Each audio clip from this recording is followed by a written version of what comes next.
Hello, Chef Colin Roach here, and today I want to talk to you about sous vide cooking, specifically the containers that we put our immersion circulator in to do our cooking. Now they can vary from stock pots or other kitchen pots and pans that we have, all the way to Cambros. Cambros are pretty good, we use those many times. But the key word when it comes to sous vide cooking is insulation. And one of the best things for insulation is a cooler. It insulates our beverages when we want them to be cold, but it also insulates when we do hot things. So today I'm going to show you step by step how to make a sous vide cooler that you can use at home, which is great specifically for those long cooking recipes that we do a lot of. Okay, so let's get started. Okay, so what you're going to need to make your sous vide cooler is a few things. Right? The first thing you're going to need, obviously, is a cooler. Now, this could be an old cooler or brand new cooler, whatever type that you want. Now, also, it's going to a little bit depend on the type of, sous vide immersion circulator that you're using. I happen to like the Innova, so I'm going to build mine for the Innova. But there's lots of other great ones out there, and you're going to want to find out what their specs are. Now, the specifications for the Innova is that they can handle or support 20 quarts or up to 5 gallons of water. Also, it has a certain height to it. So what I chose for mine is the Coleman Party Stacker 24 can, 23 quart, I believe it is here. Let me just see the specs on it. Yes, 23 quart Party Stacker. Now, you'll see it right here. It has all the specifications on it. You can buy this online anywhere from $15 to $30. So shop around. You can get them pretty cheap, at certain times. I think I got this one for $20 or under $20. Now, some of the things that it has is, you can see here, it has a removable lid, which is really important when we're doing sous vide cooking, so I can check the products that are inside. Okay, it also has the right depth for my Innova sous vide cooking, so it'll go down into the bottom of it. Some of the other specs took this offline. Again, comes in a variety of colors: red, green, tan, and blue, like the one I have. Has an interlocking base, flat lid. Again, as I said, removable, which is key. It's not attached. It also has molded handles over here for easy lifting. Has on that part of it and carrying. It also, supposedly, according to them, has low CO2 insulation in it, which reduces our carbon emissions, and it's also made in the US of A, which is great as well. Okay, so you need to have a cooler. You're also going to need to have something to cut the hole. You could use a saw. I've seen people use that, different things online. I'm going to use a actual hole saw.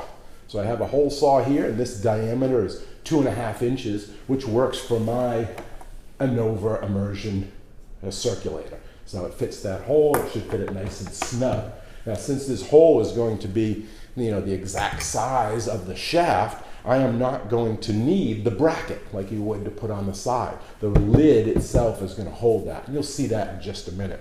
The other thing you're going to need is maybe some sandpaper, some fine or medium grit, because it's going to be some maybe rough edges, or we might have to enlarge the hole a little bit. So sandpaper is key for that. And lastly, safety. We're going to need some safety goggles, safety glasses, because there's going to be a lot of plastic bits flying around when we're cutting it or when we're putting our drill through it. So we do want to protect our eyes. So that is key. That's all you really need to use this thing.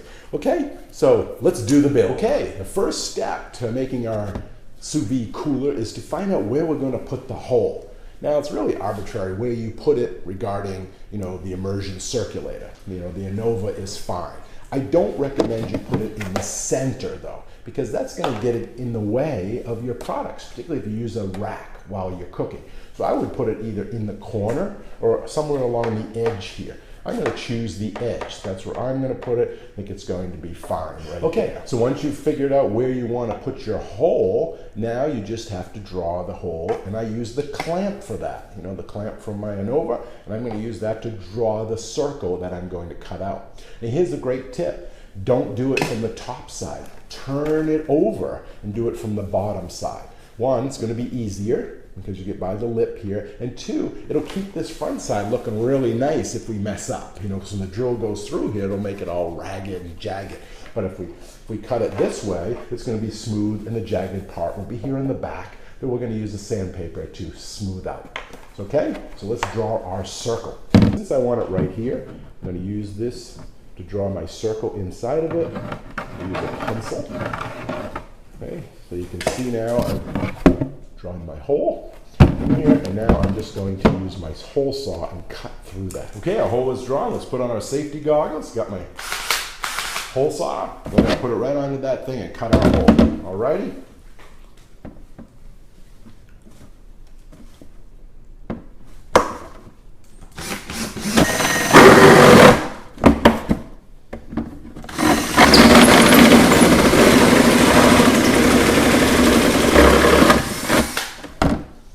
Okay, so you see it's a double liner there, so it took a little while to get through it. Not a problem. And you can see all this plastic here, why we want to have our safety goggles on. We just get rid of those. Now on the front side, got a pretty good hole here, which we'll use the sandpaper to, get rid of those little threads here. But first I want to check and make sure that my ANOVA is going to fit through there, or how big I might have to enlarge the hole. Oh, fits perfect. You see, it has the bracket here that's going to hold it. So we don't need to use our clamp. This will go right down into the bottom of the cooler, and we have it. So now I'm just going to clean this up a little bit with my sandpaper.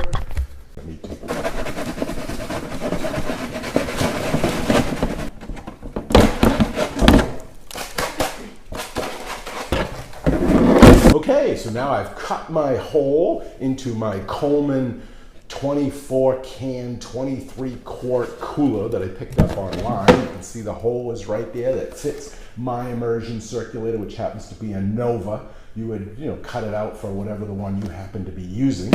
I've cleaned up the area after, cutting the hole and using the sandpaper to get any burrs off. I've sanitized it and washed out the bucket. So now we're pretty much ready to cook. All you have to do is fill it with water. I recommend filling it with boiling water. Why make your machine work that much harder to heat up that water? Just start with boiling water or hot water, whatever temperature you happen to be using. Place your lid onto your cooler, then put your whatever sous vide machine you're using goes right into the hole. I also like having it here on the end because it gives me more room for my cord, where if it happened to be in the middle, wouldn't work so good, less room. So here on the end, I can get it right near my outlet and it'll work fine. Another thing I like to use is, if you're not going to be using the sealed bag method or using clips on the side, one of the things you can do, particularly if you're using like ribs and stuff, is to get yourself a rack. And this rack can go right inside. I'll take off the cover here, and it's an expandable rack. Okay, so I'll open it up. It'll fit whatever size cooler you're using. Just drop it in there. And once it's inside, you can use it to hold your bags, like for ribs, if you're cooking ribs. And I picked this up at IKEA. You can get them online. There's lots of different outlets out there. Try to get stainless, obviously, so it's not going to be rust with all the water in there. But this was, really inexpensive. It's going to work fine with my new Sous Vide Cooler. Thanks for watching. Hope to see you next time. Bye-bye now.